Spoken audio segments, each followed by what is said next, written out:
Hey guys, Samo here, talking about some cool albums again. This time going to my jazz guitar guru, John Scofield.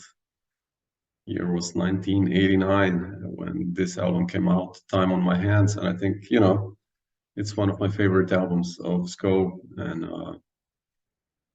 you know, I've, I have such huge admiration of Scofield. He's one of the most recognizable jazz guitar voices in the history of the music, and I kind of been a student of his. I lived with him for almost 2 months, way, way, way a long time ago, and I've learned so much from him. Just the way he approaches music and playing, and especially in this record, this is so visible.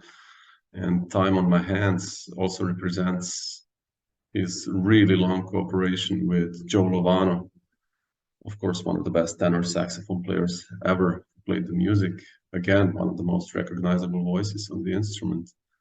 And, just when this record, Time on My Hands, hits off with Wabash III, kind of this unisono lines of saxophone and guitar.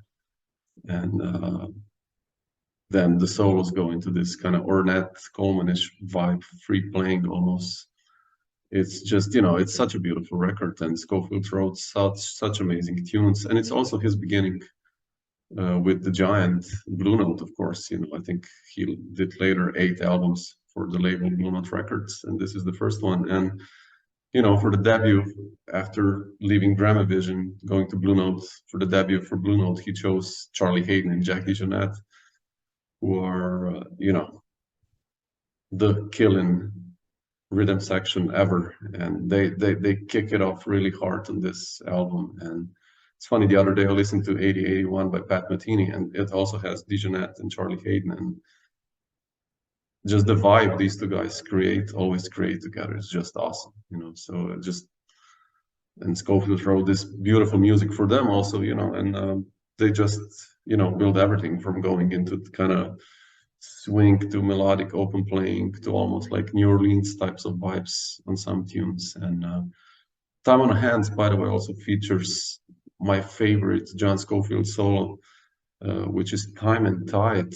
It's like a ballad. I think it's the 9th tune in the record. And if you just listen to that solo, it's improvised, of course, but it sounds almost true composed, just the voicing Scofield plays. And it's so beautiful. And also in general on this record, John Scofield, of course, his solos are awesome and killing, but just how he comes underneath Joe Lovano, you can hear a little bit also of Jim Paul influence, of course, the intervallic approach, and he uses beautiful, these close voicings, kind of minor seconds, and the sevenths, and it's just the Scofield voice. And this is my favorite period of Scofield, the quartet with Joe Lovano, later, of course, with Bill Stewart on drums. And anyway, let me know what you think about this one. It's, for me, like I say, one of my to-go records if I need inspiration. So comment down below and let me know. So thanks. Cheers.